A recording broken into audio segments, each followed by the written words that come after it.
Alright, covering training. So, right here with me I have a Piper J3 cub that I've been meaning to cover.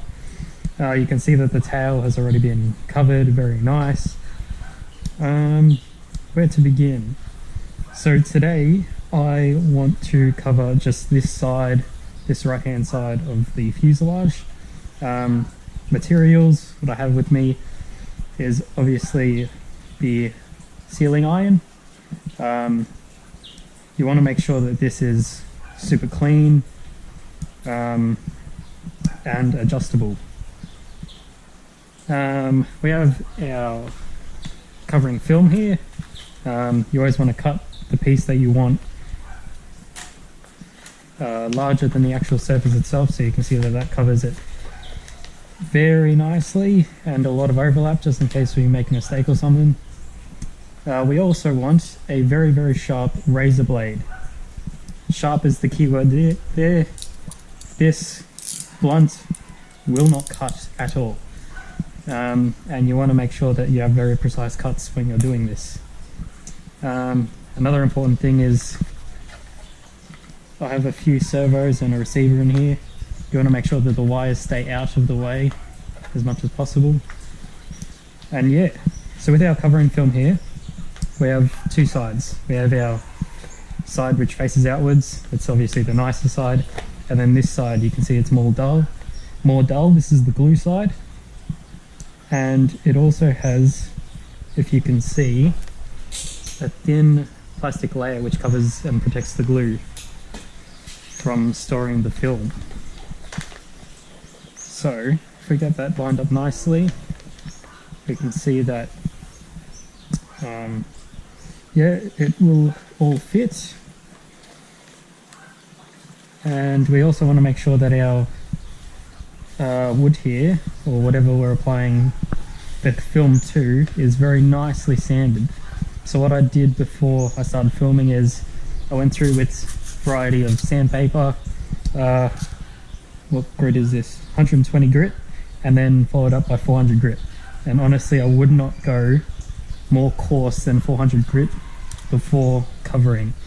You want to be able to, move your finger across the surface and make sure that you are comfortable without getting splinters, because if you can get a splinter on your finger, you can get a splinter straight through the film, and that is not good. Any cut in the film is a very big weak point.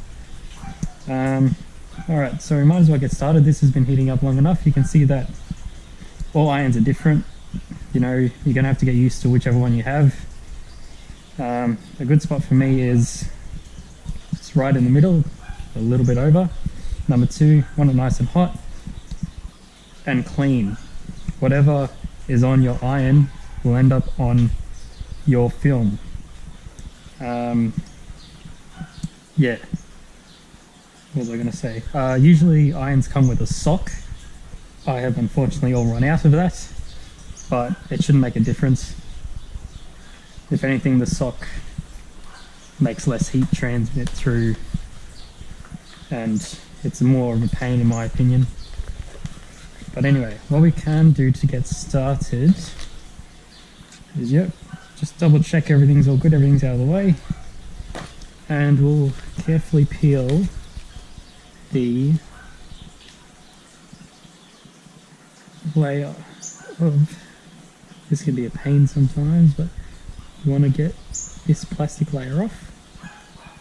There we go. And that's why we be careful, because that just ripped.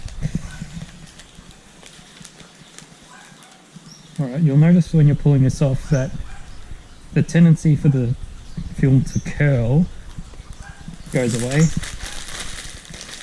And bear in mind that this is heat activated glue, so it won't stick at all before you apply heat. So you want to make sure that you get it in the right position. There's about good. And you want to make sure that everything is covered, because once you apply the heat, tension, the film will actually go into tension and start to shrink. Hence, heat heat shrink film. So you want to make sure that all your surfaces are covered beforehand. Alright, so to begin, the best thing to do is just to tack. You want to make sure that you get a flat surface first, and you just want to tack that with a little bit of heat. You probably can't see this on camera, but once it tacks, you'll know, because it all of a sudden goes very, very flat and begins to start to wrinkle. That's fine for now. And the important thing is, once that's tacked down, you want to put a bit of tension so that it's tight, not too tight, to the other end. And you also want to tack this end down. There we go.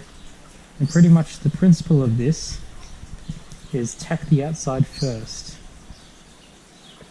The worst thing you want to do is start from the inside, because you will get wrinkles that way. So you want to start tacking on the outside. Remember, put tension in it,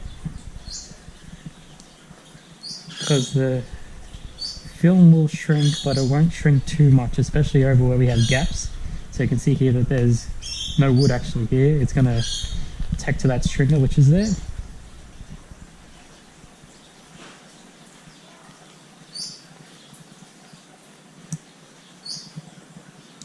Now you might notice a few wrinkles initially, but that's why the film will shrink, to get rid of those small wrinkles. The worst thing that you want to do when covering is all of a sudden just start ironing it down. It's not clothes. And you want to take your time.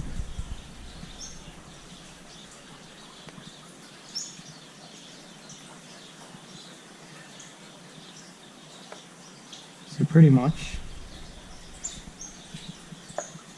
just slowly work your way around the outside. And you know, it's all about getting used to your iron. It's find the right heat settings for whichever iron you have. And the important thing to note is, when I'm actually putting the iron down, I'm not pressing down, I'm just slowly gliding, activating the glue.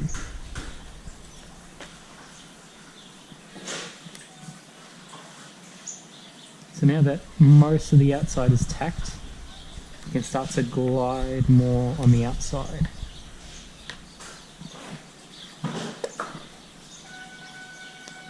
What the tacking does is, if you notice, oh, I stuffed up, there's a few wrinkles in there, you can just glide your iron over it and untack, which is good. But once you've got a significant amount tacked, you can start just gliding over